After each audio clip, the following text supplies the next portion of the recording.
नमस्कार मित्रमैत्रिणींनो, माझ्या यूट्यूब चॅनलमध्ये तुमचं स्वागत आहे.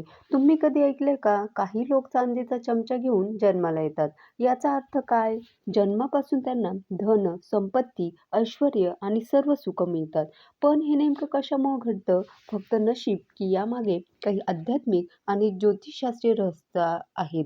चला तर मग आज आपण याच प्रश्नाचं उत्तर शोधणार आहोत आणि पाहणार आहोत कोणत्या व्यक्तींना जन्मापासूनच हे भाग्य लाभतं आणि यामागे काय कारण असतं? चला तर मग सुरुवात करूया. चांदीचा चमचा घेऊन जन्माला येणं म्हणजे नेमकं काय?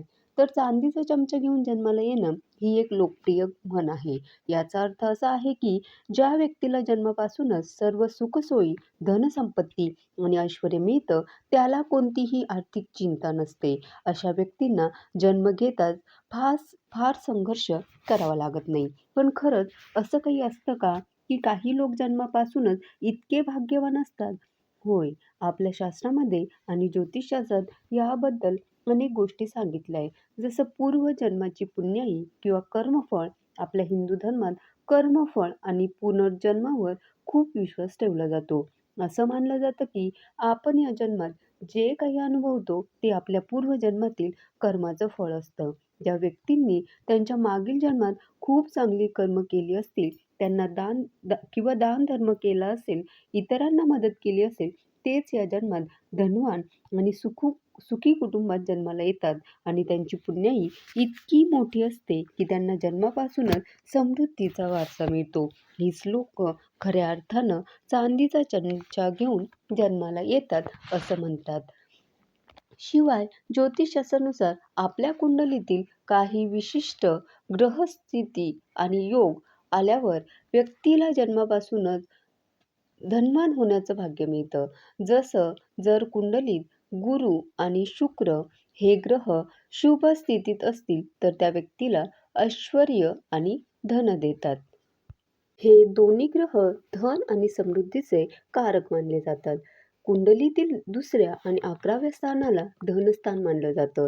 जर या स्थानाचे स्वामी बळकट असतील आणि शुभ ग्रहांसोबत असतील, तर त्या व्यक्तीला सहजपणे धनप्राप्ती होते. चंद्र आणि गुरु जेव्हा एकमेकांच्या केंद्रात किंवा युतीत असतात, तेव्हा गजकेसरी योग तयार होतो. हा योग व्यक्तीला खूप धनवान, मानसन्मान आणि प्रसिद्धी देतो. अशा व्यक्तीची जन्मापासूनच श्रीमंत घरात जन्माला येतात असं मानलं जातं. शिवाय असंही म्हणतात की ही लोकं देवी लक्ष्मी किंवा भगवान श्रीहरी विष्णूंचे भक्त असतात, ज्यामुळे त्यांना हा आशीर्वाद मिळतोच मिळतो.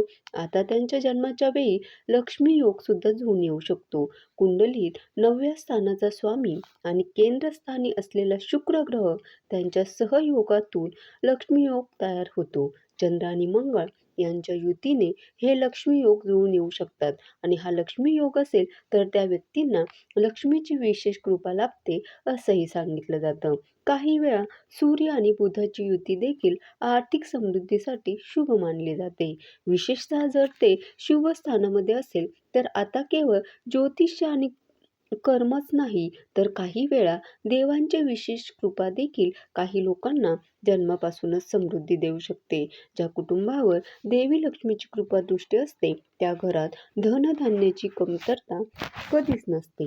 अशी लोक जन्मापासूनच धनवान आणि समृद्ध असतात. ते पूर्वजन्मी देवी लक्ष्मीची किंवा भगवान श्रीहरी विष्णूंचे भक्त असतात, त्यामुळे त्यांना हे आशीर्वाद मिळतातच. अनेकदा कुलदेवीची कृपासुद्धा अनेक घरात सुखसमृद्धी घेऊन येते. ज्यांच्यावर कुलदेवीची अखंड कृपा असते, त्यांना कोणतीही अडचण कधी येत नाही आणि त्यांच्या पिढ्यानपिढ्या समृद्ध राहतात. आता ही लोक कोण आहेत किंवा कोण असतात? या व्यक्ती थोडक्यात काय, तर चांदीचा चमचा घेऊन जन्माला येणाऱ्या व्यक्तींमध्ये काही गुणधर्म दिसून येतात. जसं की ही लोक कर्माला अध्यात्माची जोड देतात. लक्ष्मी देवीची शक्य तितकी सेवा करतात. ही सेवा पूजन, नामस्मरण, आराधना, उपासना, स्तोत्रांचं पठण इत्यादी असू शकते. शिवाय यांच्या कुंडलीत धनवृद्धीचे शुभयोग असतात, ज्यांच्यावर दैवी कृपा आणि गुरूंचा आशीर्वादही असतो.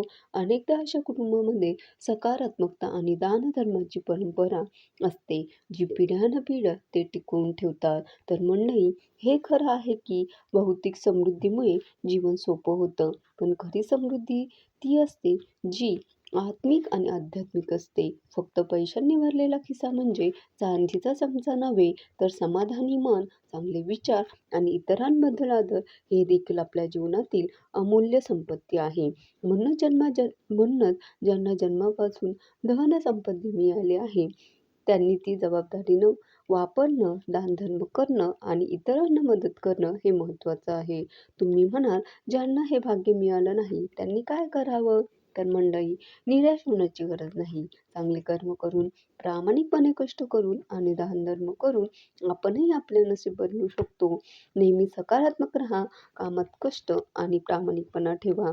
गरजूंना शक्य होईल तेवढी मदत करा, ईश्वरावर श्रद्धा ठेवा आणि नियमित पूजा अर्चा करा. दीनदुबळ्यांची पूजा केल्यानं देवी लक्ष्मी नक्कीच प्रसन्न होते. या गोष्टींचा अवलंब केला तर तुम्हीही तुमच्या आयुष्यात समृद्धी आणि आनंदाचा अनुभव नक्कीच घेऊ शकता.